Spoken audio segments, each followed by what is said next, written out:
Ինչ կանեիք դուք, եթե ոստիկանությունը ձեզ էլեկտրոնային նամակ ուղարկեր, կիբերհանցագործության մեղադրանքով գումար պահանջելով ձեզնից։ Մեդիագրագետ Մարտը կպատասխաներ. կզանգեի ոստիկանություն ճշտելու ուղարկվածի իսկությունը։ Վերջին մի քանի օրերին նման ահազանգեր ոստիկանությունում հաճախ են ստանում։ Քաղաքացին զանգահարել էր ոստիկանություն, մտածել է, որ իր նկատմամբ որևէ գործողություն է ոստիկանությունը պլանավորում, եւ այդ ահազանգից հետո նաեւ որոշ այլ մեր գործընկերներից ստացանք տեղեկատվություն, որ իրենց ծանոթները եւս նույն ամբողջանդակ հաղորդագրություններ են էլեկտրոնային փոստով ստացել։ Ներքին գործերի նախարարության պաշտոնյայի խոսքով մարդկանց ձերբակալելու համար իրավապահներն անձամբ են այցելում նրանց բնակարաններ։ Մեդիափորձագետն էլ հավելում է. ոստիկանությունը էլեկտրոնային եղանակով նման ծանոթություններ չի ուղարկում։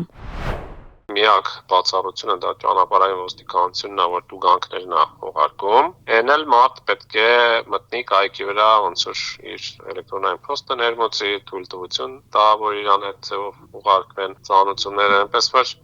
հաստատ ձեզ ոչ ԱԱԾ-ն, ոչ քննչականը, ոչ ոստիկանությունը էլեկտրոնային փոստով ասենց վախենալու նամակներ չեն ուղարկում։ Մեդիափորձագետի պնդմամբ սա հերթական կիբերհանցագործությունների ալիքն է, որի միջոցով քաղաքացիներից գումար են կորզում։ Սովորաբար մարդկանց վախացնում են, որ վրաները քրեական գործ կա, հետո տանում են նրան, որ կարող եք ընդամենը վճարել ինչ-որ տուգանք, որ ազատվեք, ու հետո արդեն բնականաբար գումար են վերցնում, հետն էլ ստանում են բանկային քարտի տվյալները ու վարզա, որ հնարավորինս մարդուն կողոպտում են դրա միջոցով։ Նման կիբերհարձակումների հետևում հիմնականում արտասահմանում գործող զեղծարարներն են կանգնած, որոնք էլեկտրոնային փոստերի հսկայական բազաներ ունեն։ Նրանք վերցնում են էլեկտրոնային փոստերի շրջանակ, տեսնում են, որ այդ էլեկտրոնային փոստերը օգտագործում են ազգությամբ հայ քաղաքացիներ եւ սկսում են ուղարկել բոլոր այդ էլեկտրոնային փոստերին եւ հույս ունենալով, որ գոնե 1000-ից մեկը կարձագանքի եւ կկարողանան օրինակ վերջինիս գումար ապշտակել։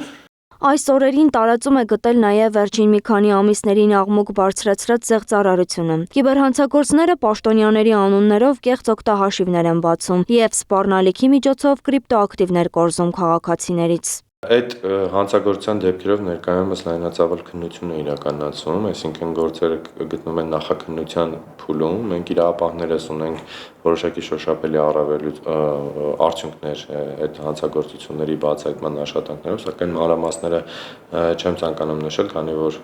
նախաքննական գաղտնիք է իր մեջ պարունակում։ Մկրտչյանը հավելում է, հանցագործներին գտնելը եւ հափշտակված գումարները վերադարձնելը ժամանակատար գործընթաց է։ Նրանք մեծ մասամբ օտար պետություններից են թիրախավորում մեր քաղաքացիներին, ուստի անհրաժեշտ է լինում միջազգային համագործակցությունը գործի դնել։ Հանցագործության բացահայտման դեպքում զեղծարարները ենթարկվում են քրեական պատասխանատվության։